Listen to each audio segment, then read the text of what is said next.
Hello everyone, मैं हूं Bhupesh Paliwal. Target with Bhupesh official YouTube channel पे आप सभी का स्वागत है। शुरू करते हैं आज का क्लास। आप सब लोगों को बता दें कि मंथ वाइज करंट अफेयर चल रहा है, जिसमें आज का हमारा जो टॉपिक है वो है नवंबर 2022 का करंट अफेयर। आज हम देखेंगे नवंबर 2022 में क्या क्या महत्वपूर्ण घटनाएं घटी थी और क्या क्या ऐसी चीज़ें हैं जो हमारे एग्जाम के लिए हमारे लिए इंपॉर्टेंट है। सीधे सीधे क्वेश्चन यहाँ पे कौन कौन से एग्जाम में आएंगे। तो देर ना करते हुए शुरू करते हैं सेशन को। जो लोग नए हैं उन्हें बता दें कि 21 मई को टारगेट रखते हुए हमारा एक क्लास चल रहा है जो कि पीएससी का डेट है, और इसी टारगेट के ऊपर हमारा जो 100 डे स्ट्रेटेजी चल रहा है उसका ये हिस्सा, ये क्लास यूनिट नंबर 8 जो करंट अफेयर का है उसी को हम टारगेट कर रहे हैं। यहाँ पर शुरू करते हैं पहले प्रश्न के साथ में। स्लोवेनिया की पहली महिला राष्ट्रपति के रूप में किसे चुना गया है? तंजा फजोन, कटरीना क्रेसाल, नताशा प्रिक मुसर या वायलेट बर्ग? सब लोग ध्यान दीजिएगा, ये पहला प्रश्न है। स्लोवेनिया की पहली महिला राष्ट्रपति। जब भी पहली महिला की बात करें ना तो वो इंपॉर्टेंट हो जाता है। पिछली बार भी आपको याद होगा क्वेश्चन पहली महिला से आया था। तो आंसर है इसका नताशा पिर्क मुसार। सब लोग ध्यान दीजिएगा, पहली महिला। इनका जो याद रखने का जो मेन रीज़न है वो यही है कि ये पहली महिला है। स्लोवेनिया एक यूरोपियन कंट्री है, वहाँ की पहली महिला राष्ट्रपति बनी नताशा पिर्क मुसर। नोट डाउन कर सकते हैं आप। अगला क्वेश्चन है आपका, आईटीटीएफ के एथलीट आयोग में चुने जाने वाले पहले भारतीय कौन बने हैं? आईटीटीएफ जो इंटरनेशनल टेबल टेनिस फेडरेशन है उसकी बात की जा रही है, और उसमें चुने जाने वाले पहले भारतीय सौम्यजीत घोष, शरद कमल, मनिका बत्रा, हरमीत देसाई। सभी लोग ध्यान दीजिएगा, यहाँ पर सबसे इंपॉर्टेंट पोर्शन रहेगा कि ये जो चार है, चार आपके टीटी या टेबल टेनिस के खिलाड़ी हो गए, और शरद कमल, अचिता शरद कमल जो है आपके, वो पहले भारतीय बने हैं जो इस कमेटी के अंदर चुने गए हैं। मतलब पहली बार कोई भारतीय ITTF international table tennis federation में चुना गया है। शरद कमल चुने गए हैं, फोटो देख सकते हैं, ये है शरद कमल और ये चुने गए हैं। ठीक है, अचंता, शरद अचंता कमल नाम इनका। अंतर्राष्ट्रीय टेबल टेनिस महासंघ में चुने जाने वाले पहले भारतीय, अभी तक कोई भी नहीं चुना गया है, ये इसके अंदर विशेष है। अगला है, कौन सा राज्य नॉर्थ ईस्ट ओलंपिक गेम्स 2022 का ओवरऑल टीम चैंपियन बन गया है? नॉर्थ ईस्ट चैंपियन का अर्थ क्या है? ये जो नॉर्थ ईस्ट वाला क्षेत्र है उन्होंने एक सेल्फ ओलंपिक भी शुरू किया खुद का, नॉर्थ ईस्ट ओलंपिक गेम्स, ताकि उस क्षेत्र से खिलाड़ियों के रूप में जो भी खिलाड़ी है अच्छे उन्हें बाहर निकाला जा सके। तो इसके चलते यहाँ पर नॉर्थ ईस्ट ओलंपिक हो रहा है, और मणिपुर जो है वो विजेता रहा है इसमें। 2022 में विजेता कौन रहा है? मणिपुर। आप देख सकते हैं 7 राज्य हैं जो इसमें पार्टिसिपेट करते हैं, उसमें से मणिपुर जो था वो विजेता बना है। ठीक, याद रहे। तो मणिपुर विजेता रहा। ये हुए कहाँ पे थे? तो ये मेघालय में हुए थे। तो दो बातें हमें याद रखना है। सबसे पहले नॉर्थ ईस्ट जो ओलंपिक हुए थे मेघालय में, और विजेता था मणिपुर। ये दो बातें यहाँ से याद रखना है बस। अगला क्वेश्चन है आपका, ग्लोबल मीडिया कांग्रेस का पहला संस्करण किस शहर में आयोजित किया गया? ग्लोबल मीडिया कांग्रेस, तो ग्लोबल मीडिया कांग्रेस का जो पहला संस्करण है, फर्स्ट टाइम कोई इवेंट है इस तरीके का, वो कहाँ पर हुआ है? तो इसका सही आंसर आएगा New York, Abu Dhabi, Delhi, Paris, Abu Dhabi. सारे लोग ध्यान दीजिएगा, ये जो फर्स्ट, ठीक है, पहली बार, ठीक है, पहली महिला, इस टाइप के जो पॉइंट होते हैं ये सब स्टैटिक है, मतलब चेंज नहीं होगा। ग्लोबल मीडिया कांग्रेस का 10 साल बाद भी अगर क्वेश्चन बनेगा तब भी रहेगा कि पहली बार अबू धाबी में हुआ था। तो ऐसे क्वेश्चंस को थोड़ा सा हाईलाइट करके रखा करो, ये ज़्यादा इंपॉर्टेंट होते हैं। ठीक, इसके अलावा क्या क्या पढ़ना है, कौन कौन सी चीज़ें ऐसी है जो बिल्कुल नहीं छोड़ना है, तो मैं आप सब लोगों को बता दूं। नवंबर चल रहा है बेटा, अभी नवंबर के करंट अफेयर को हम डिस्कस कर रहे हैं, और बहुत आसान है, चिंता ना करें। नवंबर में हम क्या कर रहे हैं यहाँ पर? नवंबर में एमसीक्यू के बाद में हम उसका एक्सप्लेनेशन कर रहे हैं। तो आप लोग सुनते जाइए, एक्सप्लेनेशन में आपको एक दो बातें एक्स्ट्रा पता चल जाएगी। जब टोटल सेशन देखेंगे तो आपको यहाँ पर 150-200 के आसपास कुछ महत्वपूर्ण बातें पता चल जाएगी। कम समय में हम ज़्यादा से ज़्यादा चीज़ों को कवर करेंगे। आप लोग पीडीएफ का चिंता ना करें, वो ग्रुप में मिल जाएगा, लेकिन मैं आपसे फिर भी रिक्वेस्ट करूंगा कि आप नोट डाउन करें क्लास के साथ में, क्योंकि खुद का लिखा हुआ जो रहता है वो ज़्यादा याद रहता है। पीडीएफ भी मिल जाएगा, लेकिन पीडीएफ से ज़्यादा अच्छा होता है खुद के सेल्फ नोट्स, तो आप चाहे तो साथ में नोट कर सकते हैं। ठीक, देखिए, ग्लोबल मीडिया कांग्रेस ये मीडिया का एक सम्मेलन है जिसमें अलग अलग देश के अलग अलग जो आपके मीडिया कर्मी हैं या फिर जो चैनल्स वगैरह है, न्यूज़ चैनल्स वगैरह, वो इसके अंदर आए थे। ये ग्लोबल मीडिया आपका कांग्रेस अबू धाबी में हुआ था, यूएई। इसके बाद मून रॉकेट आर्टेमिस 1 किस देश ने लॉन्च किया? सवाल है आर्टेमिस।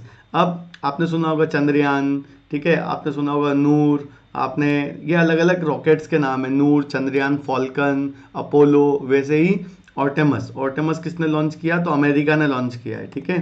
ध्यान देना, नासा का ही मिशन है, मून मिशन, नाम है इसका ऑर्टेमस। जैसे अपोलो, अपोलो किसका है? तो अपोलो भी नासा का ही था, याद रखना, अपोलो भी नासा का है, ठीक है। फॉल्कन, अगर कोई पूछ ले आपसे कि फॉल्कन किसका है, तो आप बता सकते हैं स्पेस एक्स का है, एलन मस्क की कंपनी है ना स्पेस एक्स, उसका है ये। ऐसे आपको याद रखना पड़ेगा, ठीक है। चंद्रयान इंडिया का, इसरो का, ऐसे आपको याद रखना है, ठीक। तो ये किसका है? आर्टेमस, आर्टेमस है आपका नासा का, national aeronauticals and space administration, ये इसका फुल फॉर्म है। अगला क्वेश्चन है आपका, संयुक्त राष्ट्र संघ के अनुसार, अनुमान के अनुसार नवंबर 2022 तक वैश्विक जनसंख्या कितनी है? कितनी रहेगी? वर्ल्ड पॉपुलेशन कितनी हो गई है नवंबर 2022 में? तो वर्ल्ड यूनाइटेड नेशन जो है आपका, उसके द्वारा यहाँ पर बताया गया है, तो 8 बिलियन, लगभग 800 करोड़ की बात की जा रही है। तो 800 करोड़ जनसंख्या की बात की जा रही है बेटा। वैश्विक या ग्लोबल पॉपुलेशन कितना हो गया नवंबर 2022 में? 8 बिलियन। साथ में और भी आंकड़े दिए थे 8 बिलियन के अलावा, और देखो 8 बिलियन के अलावा उन्होंने कहा है कि 2100 तक, अभी 2023 चल रहा है, तो 2100 मतलब 2100 तक 10.4 बिलियन हो जाएंगे हम। तो ये हमारी जनसंख्या हो जाएगी, ये याद रखना है हमें, ये अंदाजा क्या है, ठीक है। अगला क्वेश्चन है आपका, मेजर ध्यानचंद्र खेल रत्न पुरस्कार 2022 किसको दिया गया है? तो ये थोड़ा सा इंपॉर्टेंट क्वेश्चन रहेगा, थोड़ा सा इसको हाईलाइट करना।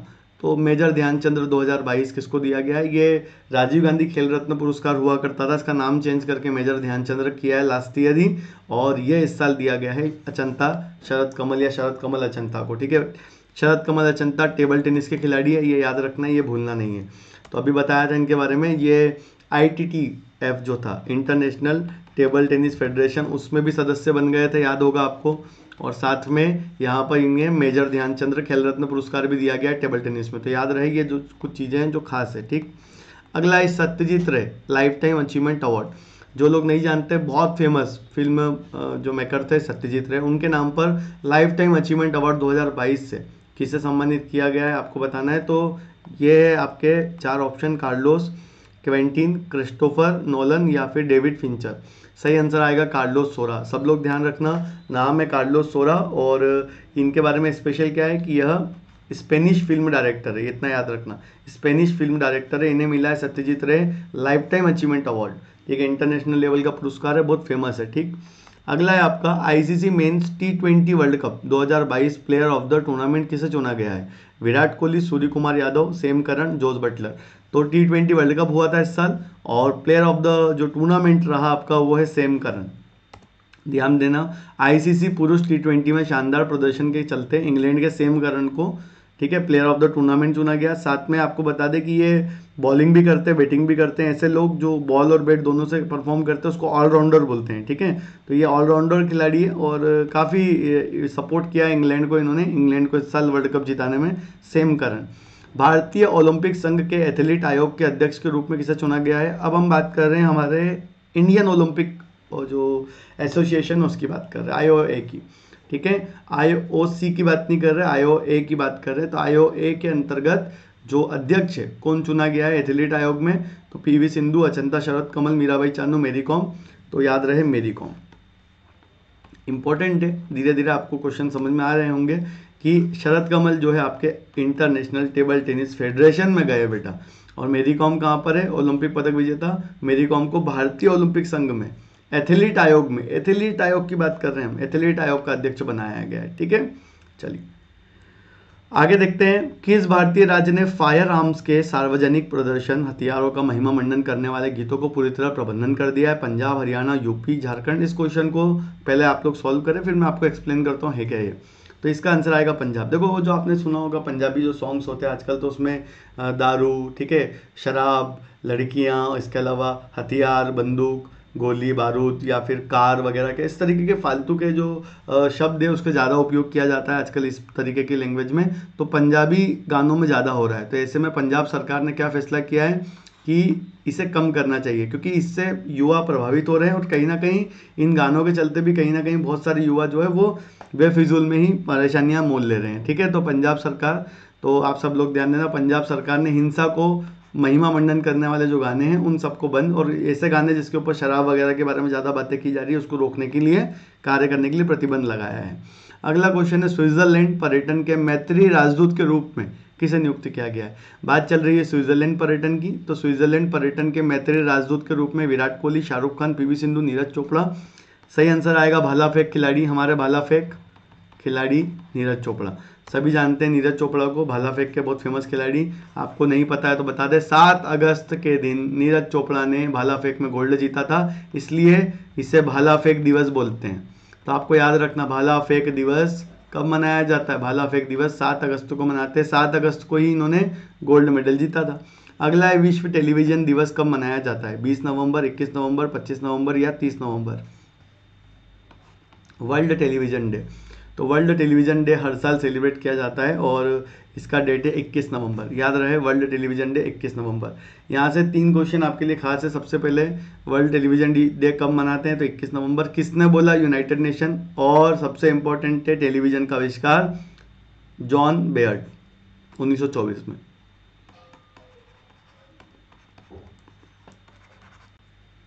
डायरेक्ट क्वेश्चन है कि आविष्कार किसने किया है, ठीक है। चलिए अगला क्वेश्चन है भारत के राष्ट्रपति द्वारा किसे चुनाव आयुक्त के रूप में चुना गया है। गणेश शंकर मिश्र, अजयपाल सिंह, आलोक अवस्थी और अरुण गोयल। चुनाव आयुक्त, तो यहाँ पर आसान सा आंसर है अरुण गोयल। जो लोग नए हैं या जिन्हें नहीं पता इस बारे में, वो लोग पहले ध्यान देना। जिनको आता है बेटा बहुत अच्छी बात है, जिन्हें नहीं आता वो लोग देखना। देखो चुनाव आयुक्त की जो संरचना है फटाफट से देख लेना, जो नए हैं वो लोग। तो 1+2 का है बेटा। 1+2 मतलब एक होता है चीफ इलेक्शन कमीशन और 2 होते हैं अदर, ठीक है। तो हमारे मुख्य चुनाव आयुक्त जो है वो तो अभी भी राजीव कुमार है बेटा। तो एक जो मुख्य वो कौन है, राजीव कुमार, भूलना नहीं है राजीव कुमार, ये चीफ इलेक्शन कमीशन अभी भी है। बात करें अदर 2 की, तो एक है ऑलरेडी हमारे अनूप चंद पांडे, तो अनूप चंद, और तीसरे जो अन्य है वो है अरुण गोयल। क्वेश्चन समझ में आया, अरुण गोयल। ये तीनों के नाम याद रखना है, मुख्य कौन है ये याद रखना है और अदर कौन है याद रखना है। 2 ये तीनों आते हैं एग्जाम में, इंपॉर्टेंट क्वेश्चन है ये, थोड़ा सा इसको जरूर आप लोग नोट करें, ठीक। अगला क्वेश्चन है आपका कॉमेग हाइड्रो पावर स्टेशन का उद्घाटन किस राज्य में किया गया। मणिपुर, असम, अरुणाचल प्रदेश, मेघालय। सिंपल सा क्वेश्चन है, एक पावर प्रोजेक्ट है जिसका उद्घाटन किया गया हाल ही में, कहाँ पर किया गया। सही आंसर है इसका Arunachal Pradesh, option C. PM Modi ने, देखो इंपॉर्टेंट क्या क्या है, पीएम मोदी गए थे, 600 मेगावाट का कामेग हाइड्रो पावर प्रोजेक्ट है और ठीक है, कहाँ पर किया गया, अरुणाचल प्रदेश में किया गया।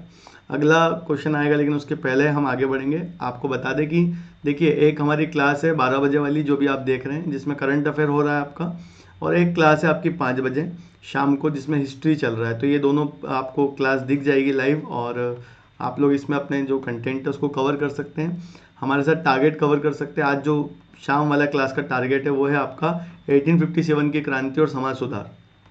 दोनों ही टॉपिक बड़े इंपॉर्टेंट है, जरूर नोट डाउन करें, खास है ये, ठीक। अगला क्वेश्चन है आपका एशियाई कप टेबल टेनिस टूर्नामेंट में पदक जीतने वाली पहली महिला भारतीय महिला खिलाड़ी कौन बन गई है। एशियाई कप टेबल टेनिस में पदक जीतने वाली, अब टेबल टेनिस में पदक जीता है पहली किसी भारतीय महिला ने एशियाई कप में, तो मनिका बत्रा, श्रीजा अकुला, अंकिता दास, सुतार्थी मुखर्जी। सही आंसर है इसका मनिका बत्रा। जो लोग नहीं जानते सब लोग ध्यान देना, मनिका बत्रा टेबल टेनिस की बहुत फेमस खिलाड़ी है और इन्होंने पहली बार किसी भारतीय महिला ने जीता है पदक, याद रखना किसमें, टेबल टेनिस में, एशियन लेवल पे, मनिका बत्रा। यहाँ से प्रश्न ऐसा भी आ सकता है मनिका बत्रा का संबंध किस खेल से है, तो इसलिए थोड़ा सा ध्यान रखो, मनिका बत्रा का संबंध किस खेल से, ये भी आ सकता है। तो मनिका बत्रा का संबंध है टेबल टेनिस से। अगला क्वेश्चन है आपका भारत ने किस देश से global partnership on artificial intelligence की अध्यक्षता किया है। मतलब एआई को लेकर कोई देश है जिसके साथ में समझौता किया है ग्लोबल पार्टनरशिप के चलते हैं। Japan, Italy, France, Canada. Answer है इसका फ्रांस। सारे लोग ध्यान से देखना, यूनिट नंबर 8 करंट अफेयर के अलावा यूनिट नंबर 9 जो है उसमें भी ये क्वेश्चन इंपॉर्टेंट है, इसलिए थोड़ा सा ध्यान रखो इसका। फ्रांस के साथ में किया है आर्टिफिशियल इंटेलिजेंसी पर global partnership, GPAI, global partnership in artificial intelligence, ये है इसका। फ्रांस के और भारत ने इसके साथ में काम किया है साथ में, ठीक है। अगला है निम्नलिखित में से किस समूह ने special loss and damage fund स्थापित करने पे सहमति बनाई है। मतलब कोई संस्था है जिसने स्पेशल लॉस और डैमेज फंड बनाने पे बात किया है। दुनिया में कोरोना जैसी महामारी जो आ रही है, इन सब चीज़ों के ऊपर एक खुद का भी एक फंड होना चाहिए, ऐसा किस ग्रुप ने कहा है। सही आंसर आएगा इसका COP27 सब लोग याद रखें, COP27 ये इंपॉर्टेंट है। COP27 का जो सम्मेलन है कहाँ पर हुआ था? देखो COP का इस बार का 27 नंबर का सम्मेलन हुआ था इजिप्ट में, याद रहे सबको, इजिप्ट में हुआ था। आपको ऐसे याद रखना पड़ेगा, COP26, COP25, लास्ट वाला जो है COP27। अगला क्वेश्चन है IFFI 2022 में Indian film personality of the year के रूप में किसे नामित किया गया है? शर्मिला टैगोर, नसरुद्दीन शाह, चिरंजीवी और नागार्जुना। IFFI के अंतर्गत जो इंडियन फिल्म पर्सनालिटी के रूप में चुना गया है ये जो पर्सनालिटी ऑफ द ईयर वो चुना गया है चिरंजीवी को। सबको बता दें कि हिंदी, तमिल, तेलुगु सब में काम किया है चिरंजीवी ने, साउथ के बहुत फेमस सुपरस्टार है। वैसे तो पूरे इंडिया के ही है, साउथ के तो क्या है पूरा इंडिया ही जानता है, पर साउथ में काफ़ी काम किया है। गोवा में हुआ था ये फंक्शन, भारतीय अंतर्राष्ट्रीय फिल्म महोत्सव गोवा में हुआ था, जहाँ पर चिरंजीवी को Indian film personality of the year चुना गया है। ठीक है, याद रहे सबको। इनको अवार्ड दिया था हमारे सूचना और प्रसारण मंत्री अनुराग ठाकुर के द्वारा, तो ये भी याद रखें कि अवार्ड गिवन बाय या अवार्ड दिया गया था आपके अनुराग ठाकुर के द्वारा। अगला है गांधी मंडला फाउंडेशन द्वारा शांति पुरस्कार से किसे सम्मानित किया? मलाला यूसुफजई, दलाई लामा, कैलाश सत्यार्थी और Barack Obama. Gandhi Mandela foundation, ये कोई गांधी मंडला फाउंडेशन है जो शांति का पुरस्कार देता है, तो ये दिया गया दलाई लामा जी को। ध्यान देना, तिब्बती अध्यात्म गुरु है दलाई लामा, जिनके कार्यों को देखते हुए, शांति वगैरह के कार्यों को देखते हुए ये पुरस्कार इन्हें दिया गया, गांधी मंडला शांति पुरस्कार। ठीक है, अगला है आपका कजाकिस्तान के राष्ट्रपति के रूप में किसे चुना गया? नूर सुल्तान नजरबयाब, आज़ाद पेरशेव, शेरिक सुल्तानगली या कासिम जोमार्ट टोकायव। देखो ये जो किसी भी देश के नए राष्ट्रपति वगैरह होते हैं ना, तो वो एग्जाम में आते ही आते हैं, ज़्यादा इंपॉर्टेंट हो जाते हैं, क्योंकि नई नियुक्ति एक प्रकार की। तो इसका सही आंसर रहेगा कासिम जोमार्ट जो है वो बने हैं कजाकिस्तान के नए राष्ट्रपति बने, याद रखना है आपको। नए तो क्या है, ये दूसरा उनका पीरियड है बेटा। ठीक है, पहले पिछले साल भी यही थे, अब इस साल भी यही है। किस देश की संसद ने भारत के साथ में फ्री ट्रेड एग्रीमेंट पारित किया है? फ्री ट्रेड एग्रीमेंट, तो भारत के साथ में जो भी जो व्यापार है उसको लेकर काफ़ी छूट रहेगी दोनों देशों में आपस में, ऐसा किसने किया है? तो ऑप्शन है आपके United kingdom, New Zealand, Australia, Denmark. इसका आंसर आएगा ऑस्ट्रेलिया। सब लोग देखना, ऑस्ट्रेलिया के प्रधानमंत्री एंथोनी अल्बनीज जो है, PM एंथोनी अल्बनीज, उसने घोषणा किया है कि भारत के साथ में थोड़ा सा फ्री ट्रेड पॉलिसी लाएंगे, जिससे दोनों देशों के बीच के व्यापार सुधरे और दोनों की इकोनॉमी तेजी से बढ़े। ये इंपॉर्टेंट है ऑस्ट्रेलिया। अगला है भारतीय सेना द्वारा एकीकृत अग्नि शक्ति अभ्यास शत्रुनाश किस राज्य में आयोजित किया गया? तो देखो ये शत्रुनाश जो है ना, ये अग्नि शक्ति अभ्यास है, और मैं आपको इसके बारे में बता दूं, एक प्रकार का ये ना फायर सेफ्टी जो एक्सरसाइज था कि आग वगैरह लगने पर सेना किस प्रकार से कार्य करती है, राजस्थान।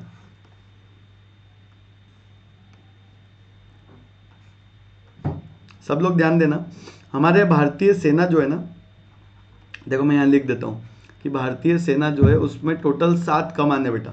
भारतीय सेना में 7 कमान है। कितनी कमान है? 7 कमान। मैं 7 कमान के नाम बता रहा हूँ, आप लोग नोट डाउन करना। देखो, एक है नॉर्थ कमान, एक है साउथ कमान, एक है ईस्ट कमान, एक है वेस्ट कमान। अब हमें याद करनी है 7 के साथ। याद कर सकते हैं क्या? बहुत ईजी है, बहुत ईजी है अगर हम ट्राई करें तो। ठीक है, अगर हम ट्राई करें तो बहुत ईजी है। तो देखो हम करते हैं ट्राई। नॉर्थ हो गया, साउथ हो गया, ईस्ट हो गया, वेस्ट हो गया, एक हो गया आपका सेंट्रल, मतलब बीच वाला कमान हो गया एक, 5 हो गए, एक हो गया आपका साउथ वेस्ट, और एक हो गया आपका जनरल कमांड है, आपका ट्रेनिंग कमांड है। तो ट्रेनिंग कमांड, सबसे पहले ट्रेनिंग कमांड शिमला, ये लिख लिया हमने, एक training command Shimla. North command जो है आपका वो देखना है अब हमें, साउथ कमांड देखना है बेटा हमें, ईस्ट कमांड देखना है, वेस्ट कमांड देखना है। अब ज़्यादा दूर नहीं जाना, साउथ कमांड पुणे, मतलब नीचे सिर्फ पुणे तक ही जाना है। ठीक है, ईस्ट कमान कलकत्ता, आपको पूरी याद हो जाएगी, चिंता मत करो। ठीक है, नॉर्थ कमान जो है आपका वो है उधमपुर, जम्मू कश्मीर, उधमपुर।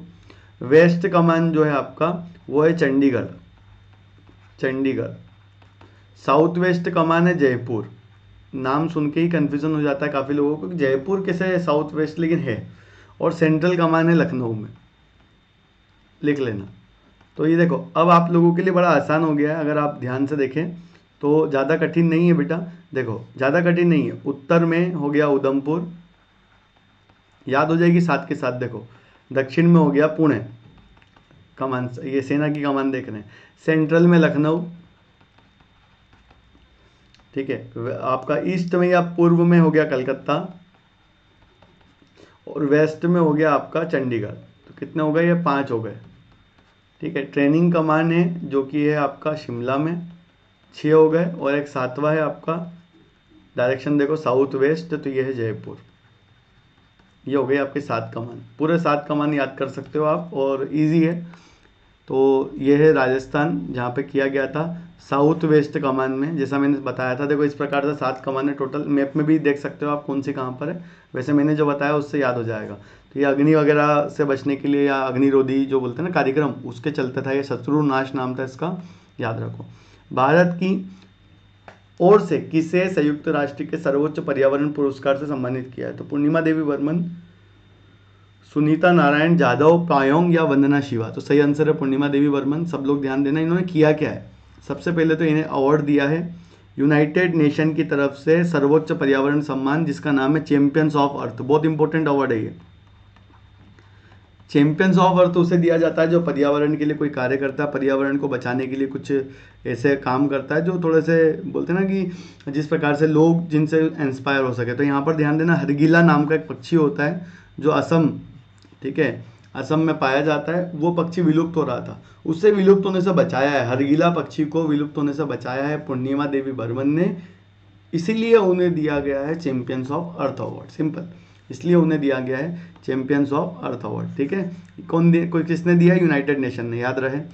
असम की कार्यकर्ता है। देन प्रतिष्ठित डॉक्टर कलाम सेवा पुरस्कार किसे दिया गया है? तो डॉक्टर कलाम सेवा पुरस्कार दिया जाता है जो सोशल लेवल पे कार्य करते हैं। तो इस बार ये अवार्ड दिया गया रवि कुमार सागर को। आपको याद रखना, रवि कुमार सागर है जिन्हें कलाम पुरस्कार दिया है, बस याद रहे। कलाम, अब्दुल कलाम सेवा पुरस्कार सोशल वर्क के लिए। अगला क्वेश्चन है आपका, सारंग फिल्म महोत्सव का आयोजन, सारंग भारतीय फिल्म महोत्सव का आयोजन किस देश के भारतीय दूतावास में किया? सारंग का आयोजन हम हर साल अलग अलग जगह पे करते हैं। ये हमारा भारतीय फिल्म महोत्सव है, और इस बार का ये जो महोत्सव है ये हमने साउथ कोरिया में किया है, ठीक है। नोट डाउन करते जाइएगा। सारंग जो है इस बार कहाँ पे किया है? तो सारंग इस बार हमने किया है साउथ कोरिया में, और इसमें भारतीय फिल्मों को प्रदर्शित किया जाता है। काफ़ी लोग इसमें, कोरियन लोग जो है पार्टिसिपेट करते हैं, देखते हैं कि इस तरीके से कल्चरल जो कल्चरल शेयर प्रोग्राम जो होते हैं उसके अंतर्गत आता है ये, ठीक। अगला है आपका ई गवर्नेंस पर 25वें, ध्यान से देखिएगा, ई गवर्नेंस पर 25वें राष्ट्रीय सम्मेलन का विषय क्या है? सबसे पहला सवाल बनता है, ई गवर्नेंस पर 25वां सम्मेलन हुआ कहाँ था? तो ये भी हम देखेंगे, कश्मीर में हुआ था ये। और इस बार का जो इसका विषय था वो था नागरिकों, उद्योग और सरकार को करीब लाना, ये इसका विषय था। तो नोट डाउन करें, इसका विषय नागरिकों, उद्योग और सरकार को करीब लाना। और इस बार का जो सम्मेलन है ये कहाँ पर हुआ था, ये भी इम्पोर्टेंट है, कटरा, जम्मू कश्मीर में, ठीक है। ई गवर्नेंस का जो सम्मेलन है कहाँ हुआ था? कटरा, जम्मू कश्मीर में हुआ था, याद रखें, ठीक। अगला है, साहित्य के जेसीबी पुरस्कार 2022 से किसे सम्मानित किया गया है? तो शिरीन दलवी, अशोक बैंकर, खालिद जावेद और समित बसु। जेसीबी पुरस्कार का नाम क्या है? जेसीबी पुरस्कार साहित्य में दिया जाता है। जेसीबी पुरस्कार, सवाल ये भी बनता है जेसीबी पुरस्कार किस विधा में देते हैं? साहित्य में देते हैं। खालिद जावेद को दिया गया है। खालिद जावेद की जो बुक है उसका नाम है the paradise of food. Note down कर लेना, द बुक का नाम क्या है? The paradise of food. इसकी विशेषता क्या है कि कोई व्यक्ति घर से निकलता है, बाहर जाता है जहाँ पे उसको उसके घर का खाना नहीं मिलता, तो कैसे वह जूझता है अपने घर के खाने के लिए अलग अलग जगह पे। ये इस पूरी कहानी की, मतलब इस पूरी बुक की कहानी है। 50 साल तक एक परिवार की कहानी है कि उनके जो एक घर का जो खाना है वो बाहर किस तरीके से नहीं मिल पाता, वो सब रीज़न है इसमें। The paradise of food. अगला है, प्रतिष्ठित सुमित्रा चरत राम पुरस्कार से सम्मानित किया गया, किसको? सरस्वती सेन, पाली चंद्रा, शर्मा भाटे या उमा शर्मा। तो प्रतिष्ठित सुमित्रा चरत पुरस्कार जो दिया गया है वो दिया जाता है, यह पुरस्कार दिया जाता है डांस वगैरह के फॉर्म में, कला वगैरह में, सुमित्रा चरत राम पुरस्कार। और ये दिया गया है कथक की कलाकार उमा शर्मा को। तो उमा शर्मा कौन है बेटा? कथक से संबंधित है उमा शर्मा। उन्हें दिया गया भारतीय शास्त्रीय संगीत और नृत्य के क्षेत्र में योगदान के लिए सुमित्रा चरत राम पुरस्कार। अब जो पहली बार देखे, जिनको पहली बार ये नाम समझ में आया कि शायद ये नाम सुमित्रा चरत राम पुरस्कार के बारे में पहली बार देखा, तो यही क्वेश्चन बेटा इंपॉर्टेंट है, क्या कि सुमित्रा चरत राम पुरस्कार किस लिए दिया जाता है, इस साल यह पुरस्कार किसको दिया गया। इस प्रकार से क्वेश्चन यहाँ पर बन सकते हैं। जिसको लग रहा है उमा शर्मा जी के बारे में नहीं जानते तो बता दो बेटा, पद्म भूषण है, मजाक नहीं है, पद्म भूषण है, तो याद रखें। अगला है, तमिलनाडु के किस गांव को राज्य के पहले बायोडाइवर्सिटीज हेरिटेज साइट के रूप में अधिसूचित किया है। नवनीपट्टी, किलावल्लू, अरितापट्टी और किदरीपट्टी। ध्यान रखो ये क्वेश्चन कठिन तब बनेगा जब ऐसा आएगा एग्जाम में कि अरितापट्टी कहाँ है। प्रश्न ऐसा आएगा अरितापट्टी कहाँ है, तो अरितापट्टी तमिलनाडु में। ऐसे प्रश्न को समझो, उल्टा पूछ सकते हैं। तमिलनाडु का गांव अरितापट्टी जिसको बायोडाइवर्सिटी हेरिटेज के रूप में चुना गया है, बायोडाइवर्सिटी ठीक है हेरिटेज के रूप में चुना गया, मदुरई के पास में अरितापट्टी। अगला क्वेश्चन है, संगई महोत्सव किस राज्य में मनाया जाता है। तो मेघालय, कर्नाटक, असम, मणिपुर। इंपॉर्टेंट क्वेश्चन है संगई महोत्सव। तो जो लोग नहीं जानते ध्यान देना, मणिपुर में एक झील है जिसका नाम है लोकटक झील। उसी लोकटक झील पर एक 13वां नेशनल पार्क है जिसका नाम है किबुल लामजाओ। ठीक है बेटा, 13वां नेशनल पार्क मतलब वहां पर एक 13वां नेशनल पार्क, एक ऐसा क्षेत्र है, ऐसी घास का एक झुंड होता है जो फ्लोट करती है पानी पे, तो उसके ऊपर एक नेशनल पार्क बना हुआ है लोकटक झील मणिपुर, जिसमें किबुल लामजाओ 13वां नेशनल पार्क। उसी 13वें नेशनल पार्क में एक हिरण पाया जाता है, उस हिरण का नाम है क्या, संगई। उस हिरण का नाम है बेटा संगई हिरण। इस संगई हिरण को डांसिंग डियर या नृत्य करने वाला हिरण भी बोलते हैं, तो लिख लेना डांसिंग डियर। उसी के नाम पर संगई महोत्सव, उसी के नाम पर संगई फेस्टिवल होता है बेटा मणिपुर में हर साल, याद रखो। संगई महोत्सव हिरण के नाम पे होता है, कहाँ पर, तो बता दिया है मैंने आपको, मणिपुर में किबुल लामजाओ। अगला क्वेश्चन है आपका, राष्ट्रीय गोपाल रत्न पुरस्कार किस केंद्रीय मंत्रालय की तरफ से दिया जाएगा। राष्ट्रीय गोपाल रत्न, देखो गोपाल रत्न पुरस्कार जो है आपका, ये गोपाल रत्न पुरस्कार, इसका सही आंसर आएगा मत्स्य पालन पशुपालन डेयरी मंत्रालय। जिसको नहीं पता, 26 नवंबर वर्गीस कुरियन, भारत में जो श्वेत क्रांति के फादर है या दुग्ध क्रांति के फादर है वर्गीस कुरियन, उनका जन्मदिन है 26 नवंबर को, इसलिए भारत में राष्ट्रीय दुग्ध दिवस मनाया जाता है 26 नवंबर के दिन। और राष्ट्रीय गोपाल रत्न पुरस्कार भी दिया जाना शुरू कर रहे हैं, कौन, तो मंत्रालय का नाम है मत्स्य पालन और पशुपालन डेयरी मंत्रालय। एकदम इजी कर दिया है, 26 नवंबर को दिया जाएगा। क्यों दिया जाएगा मैंने बता दिया, क्योंकि उस दिन वर्गीस कुरियन का जन्मदिन है, राष्ट्रीय दुग्ध दिवस है उस दिन। वर्गीस कुरियन कौन है, श्वेत क्रांति के फादर है इंडिया में, और देश में मत्स्य पालन और पशुपालन और डेयरी मंत्रालय के द्वारा इस दिन अवार्ड दिए जाएंगे। कौन सा अवार्ड, राष्ट्रीय गोपाल रत्न पुरस्कार।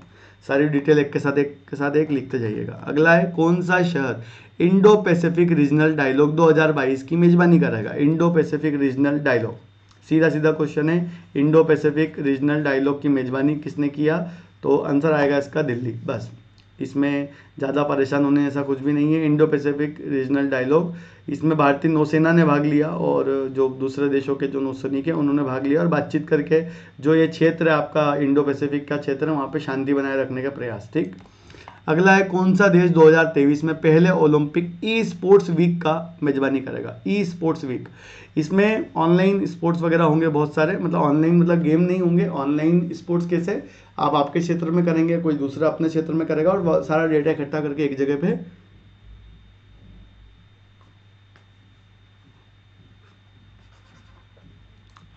इकट्ठा किया जाएगा कंटेंट को। ठीक है, तो जापान, ऑस्ट्रेलिया, सिंगापुर, इटली, इसका सही आंसर आएगा सिंगापुर। क्वेश्चन को समझे, सिंगापुर में क्या किया जाएगा, ये ऑनलाइन ई स्पोर्ट्स सप्ताह का अर्थ है सब अपने अपने क्षेत्र से करेंगे और वो जो डेटा होगा इकट्ठा करके रिजल्ट दिया जाएगा। सिंगापुर में किया जा रहा है पहली बार ई स्पोर्ट्स सप्ताह। अगला क्वेश्चन है, अनवर इब्राहिम किस देश के प्रधानमंत्री बने। अनवर इब्राहिम, तो Malaysia, Indonesia, Vietnam, Singapore. Question direct आएंगे, हमारे पड़ोसी देशों के क्वेश्चन ऐसे ही आते हैं। सही आंसर आएगा इसका मलेशिया। देखो भारत से पास में ही है मलेशिया, अगर देख रहे हैं तो आप, ठीक है, तो मलेशिया के पीएम बने हैं आपके अनवर इब्राहिम। ठीक है, इसलिए इम्पोर्टेंट है। अब आगे बढ़ेंगे, लेकिन उसके पहले जो लोग नए हैं जिन्हें नहीं पता, सब लोग ध्यान देना। अभी हमारे 2 क्लास चल रहे हैं, यूनिट नंबर 8 मतलब करंट अफेयर का, और एक यूनिट नंबर 2 भारत का इतिहास। तो आप चाहे तो 5 बजे वाली क्लास भी देख सकते हैं, हमारे जो यूट्यूब है उसकी में आपको सारी चीज़ें दिख जाएगी। ठीक, और टॉपिक वाइज क्लास है शाम को 5 बजे वाला, 6 बजे वाला, तो ध्यान रखें। ठीक, अगला क्वेश्चन है, वन्यजीव शिखर सम्मेलन में किस कछुआ प्रजाति के संरक्षण के लिए भारत के प्रस्ताव को अपनाया है। तो वन्यजीव शिखर सम्मेलन हुआ था जिसमें इंडिया ने किसी कछुए के लिए प्रस्ताव दिया है कि उसे बचाने के लिए कार्य करें, और वो प्रस्ताव को एक्सेप्ट कर लिया गया। कौन सा कछुआ? लीथ सॉफ्ट सेल कछुआ, बहुत ज़्यादा कॉमन आपने देखा होगा, पानी का कछुआ इस प्रकार का रहता है, इसका खोल ज़्यादा कड़क नहीं होता है, ठीक है। तो पनामा में चल रहा था विश्व वन्यजीव सम्मेलन, जहाँ पर भारत सरकार ने लीथ के सॉफ्ट सेल कछुए को बचाने के लिए प्रयास किया और उसे अपनाया गया। तो ये चर्चा में रहेगा, लीथ सॉफ्ट सेल क्या है? कछुए का नाम है। अगला है, किस राज्य में पोस्ट हार्वेस्ट मैनेजमेंट सेंटर और रूरल कलेक्शन सेंटर का उद्घाटन किया? त्रिपुरा, अरुणाचल प्रदेश, मणिपुर, असम। तो सही आंसर क्या आएगा? त्रिपुरा। सब लोग ध्यान देना, सबसे पहले त्रिपुरा के मुख्यमंत्री माणिक शाह गोलाघाटी क्षेत्र में पोस्ट हार्वेस्ट मैनेजमेंट सेंटर स्थापित कर रहे हैं, जिसमें किसानों को जो बीच बीच में ट्रेनिंग, किसानों को बीच बीच में जो भी इस बारे में जिस तरीके से फसल वाले के क्षेत्र के अंदर सपोर्ट किया जाएगा। साथ में सबसे इम्पोर्टेंट क्या है कि बिना बिके फल और सब्जियों की बर्बादी के कारण किसानों को जो नुकसान होता है उससे बचाने के लिए ये पूरा एक सिस्टम बनाया जा रहा है, पोस्ट हार्वेस्ट मैनेजमेंट सेंटर। इसका एक साधारण सा मतलब समझो आप, साधारण एकदम, ठीक है। साधारण मतलब ये है कि मान लो आप सब लोग एक साथ आलू लगा लोगे तो आलू सस्ता हो जाएगा, ज़्यादा आलू आ जाएगा बाजार में। तो अगर हम सही मैनेजमेंट के साथ में इतना आलू, इतना गेहूँ, इतना प्याज सब बराबर लगाए तो हमारी क्या है, फसलों के भाव में ज़्यादा उतार चढ़ाव नहीं दिखेंगे और किसान को भी सही दाम मिलेंगे। इसी बात को देखते हुए ये सेंटर बनाया है, जिससे किसान अपना नाम रजिस्टर्ड कर सकता है। सरकार उसको बताएगी कि आप ये फसल लगा सकते हो, इस फसल में ज़्यादा मुनाफा मिल सकता है, या बोल सकते हैं बैलेंस रहेगा, ज़्यादा लोग ऑलरेडी ये फसल उगा रहे हैं। ये है पोस्ट हार्वेस्ट मैनेजमेंट सिस्टम। अगला है, यूनेस्को भारत अफ्रीका हैकाथॉन का आयोजन उत्तर प्रदेश के किस विश्वविद्यालय में किया गया? यूनेस्को की तरफ से भारत अफ्रीका हैकाथॉन का आयोजन किया गया लखनऊ, इलाहाबाद, गौतम बुद्ध और बनारस हिंदू विश्वविद्यालय। तो सबको बता दें गौतम बुद्ध में हुआ। अब इसका मतलब क्या है हैकाथॉन का? अलग अलग जगह यूनेस्को के द्वारा आयोजित था। इंडिया और अफ्रीका के जो बच्चे हैं वो गौतम बुद्ध यूनिवर्सिटी में आए थे और यह सम्मेलन बेटा लगातार चला था 36 घंटे का ये सम्मेलन है, जिसमें बातचीत वगैरह करते हैं और बच्चों को कुछ जो एक दूसरे से डाउट्स होते हैं वो एक दूसरे से पूछते हैं, अपने अपने देश के कल्चर के ऊपर बातचीत करते हैं। एजुकेशन मिनिस्ट्री के द्वारा इसको आयोजित किया गया था, याद रखना, एजुकेशन मिनिस्ट्री, ठीक है, धर्मेंद्र प्रधान। अगला क्वेश्चन है, अपने सभी जिलों में जियो 5G सेवाएं शुरू करने वाला भारत का पहला राज्य कौन सा है जहां पर जियो 5G आ गया है पूरे राज्य में? तो इसका आंसर आएगा गुजरात। भारत का पहला राज्य जहां पर जियो 5G आया है, ठीक है, गुजरात। याद रखें, ट्रू 5G जियो गुजरात, ठीक है। चलिए, गुजरात के बाद अगला क्वेश्चन है आपका, भारतीय ओलंपिक संघ की पहली महिला अध्यक्ष कौन बनी है? अब आप ध्यान देना, इंडियन ओलंपिक एसोसिएशन जो ये है आपका, इंडियन ओलंपिक एसोसिएशन, उसमें एथलीट आयोग की अध्यक्ष कौन थी? तो एथलीट आयोग में थी आपकी मैरी कॉम। मैं इसलिए बता रहा हूँ क्योंकि कन्फ्यूजन रहेगा, मैं तीनों बताऊंगा अभी। और यहाँ पर बात चल रही है total overall Indian Olympic association की पहली महिला अध्यक्ष, तो वो है आपकी पीटी उषा। क्वेश्चन समझो, इंडियन ओलंपिक एसोसिएशन की अध्यक्ष तो वो है बेटा पीटी उषा जी, ठीक है। और इंडियन ओलंपिक एसोसिएशन में एथलीट आयोग के अध्यक्ष, तो एथलीट की है आपकी मैरी कॉम। क्वेश्चन देखो, कंफ्यूज नहीं होना है। और इंटरनेशनल टेबल टेनिस फेडरेशन के हैं शरद कमल, भूलना नहीं है, शरद कमल, तीनों अलग अलग है। चलो, पीटी उषा बनी है बेटा IOA, बिल्कुल डिजर्विंग, मतलब ये होता है डिजर्व, ठीक है, इसको बोलते हैं डिजर्विंग पर्सन या डिजर्विंग कैंडिडेट, ठीक है। चलिए, तो 95 साल IOA जो है आपका इंटरनेशनल ओलंपिक एसोसिएशन, उसके 95 साल के इतिहास में पहली बार कोई ओलंपियन, मतलब जिसने ओलंपिक खेला है और इंटरनेशनल पदक जीता है, वो बना है अध्यक्ष। सोचो आप, मतलब अभी तक इतने लोग बन रहे थे लेकिन कोई भी ओलंपियन नहीं बन रहा था। भारत ने 2022 में किस देश के शीर्ष पर्यटन बाजार के रूप में बढ़त बनाई हुई है? तो इसका अर्थ क्या होता है शीर्ष पर्यटन बाजार का अर्थ ये है कि कोई देश है जहाँ पर सबसे ज़्यादा पर्यटक भारत के हैं, तो वो है मालदीव बेटा। मतलब मालदीव में आने वाले सभी पर्यटकों में अगर गिनती करोगे नंबर सबसे ज़्यादा है भारत का, ये क्वेश्चन का अर्थ है, ठीक है। 2022 में भी मालदीव में इंडिया जो है वो नंबर 1 पर्यटक सपोर्टर है, ठीक है। अगला क्वेश्चन है एरोस्पेस एरो इंडिया 2023 का आयोजन किस शहर में किया गया? तो बेंगलोर में किया गया। एरो इंडिया क्या है बेटा? ये हमारे हमारे जो एयरक्राफ्ट्स होते हैं उनकी एक प्रदर्शनी है जिसमें उन्हें उड़ाया जाता है अलग अलग तरीके से, और प्रदर्शनी रहती है, अलग अलग देश के लोग आते हैं इसमें, और अगर कोई एरोप्लेन एयरक्राफ्ट जमता है तो फिर वो हमारे साथ में जो भी सौदे होते हैं वो इसके अंतर्गत आते हैं। तो एरोस्पेस कहाँ पे हुआ था? बेंगलोर में हुआ था इस बार। इंपॉर्टेंट है, 14 नंबर का, 14 नंबर का, और याद रहे वायुसेना से संबंधित है। इसे आयोजित करता है हल, हिंदुस्तान एरोनॉटिकल लिमिटेड, ये हल के द्वारा आयोजित किया जाता है। अगला है फिलिस्तीनी लोगों के साथ एकजुटता का अंतर्राष्ट्रीय दिवस कब मनाया जाता है? तो पैलेस्टीन पीपल के लिए मनाया जाता है। तो इसका सही आंसर है 29 नवंबर। याद रहे सबको, जो इजराइल फिलिस्तीन विवाद है उससे संबंधित है ये, और इजराइल फिलिस्तीन, और याद रहे इसका आंसर आएगा 29 नवंबर। ठीक है। अगला क्वेश्चन है मोना लोआ भारत दुनिया का सबसे बड़ा सक्रिय ज्वालामुखी है, किस राज्य में मोना लोआ? तो देखो मोना लोआ वैसे भी बहुत फेमस है, दुनिया के सबसे बड़े वोल्केनो में से एक है मोना लोआ। आपसे एग्जाम पूछता है किलिमंजारो अफ्रीका में है, ठीक है, और फुकुशिमा कहाँ पर है, इस प्रकार से मोना लोआ पूछ सकता है। तो मोना लोआ जो है आपका हवाई में, हवाई अमेरिका के अंतर्गत आता है, लेकिन प्रशांत महासागर में, एक द्वीप है प्रशांत महासागर के अंतर्गत। तो नाम ध्यान से लिखिए, हवाई, जहाँ पर स्थित है आपका मोना लोआ। ठीक है, हवाई बहुत इंपॉर्टेंट है, बहुत बड़ा है। अगला है किस कंपनी ने श्रीहरिकोटा में भारत का पहला निजी रॉकेट लॉन्च पैड लॉन्च किया है?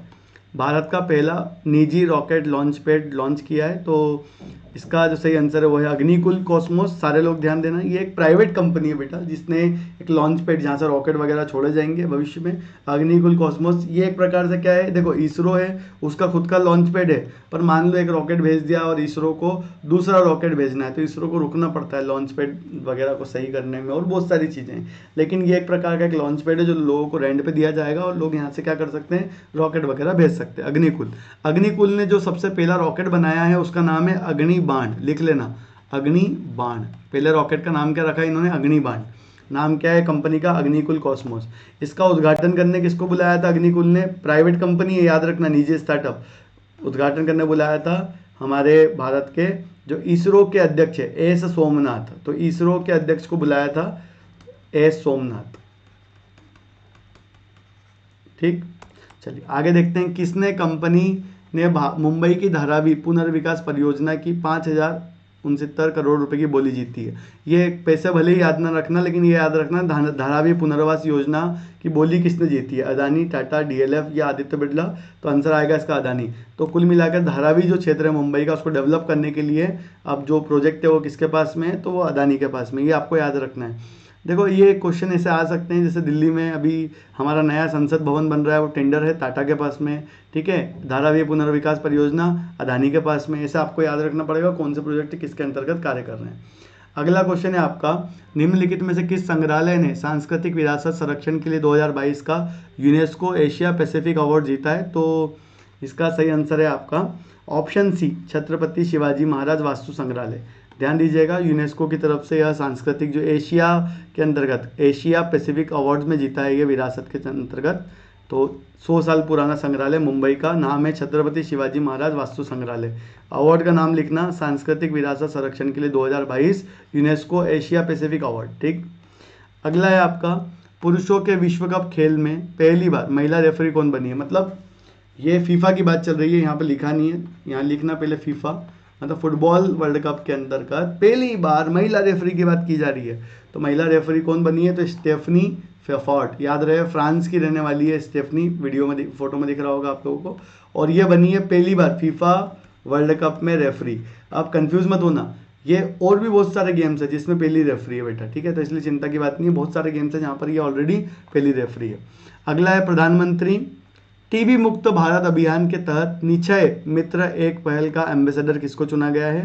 तो दीपा मलिक। ठीक है, दीपा मलिक को जो नहीं जानते, शॉर्ट पुट लिख लेना, शॉर्ट पुट गेम जो है उस वो खेलती है दीपा मलिक। आपको ये भी याद रखना है बेटा कि रियो ओलंपिक जो था आपका, जो पैरा ओलंपिक जो होते हैं उसके अंतर्गत दीपा मलिक जी ने रजत पदक जीता है। ठीक है, तो जिसको नहीं पता वो लोगों के लिए बता रहा हूँ मैं, जिन्हें पता है वो रिपीट करें। देखो पैरा ओलंपिक में, ठीक है, पैरा ओलंपिक में रजत पदक जीतने वाली पहली खिलाड़ी है, समझो क्वेश्चन। पहली खिलाड़ी, पहली महिला दीपा मलिक। ठीक है, अभी क्या बनाया इनको, क्षय रोग जो होता है, टीबी वाला जो बीमारी है, टीबी के लिए मतलब एक प्रकार का एम्बेसडर है कि लोग जिससे मित्र के निश्चय मित्र के तहत जुड़े इनसे। तो ये है दीपा मलिक, याद रहे बेटा। पैरा ओलंपियन खिलाड़ी है और मेडल जीता हुआ है, रजत पदक। ठीक है, लिख देता हूँ नीचे रजत पदक, सिल्वर। ठीक, अब इतना कंप्लीट करने के बाद में आगे बढ़ेंगे, लेकिन उसके पहले आप सबको बता दें कि आपने यहाँ पे कर दिया है ख़त्म नवंबर। ठीक है, नवंबर ख़त्म कर दिया हमने।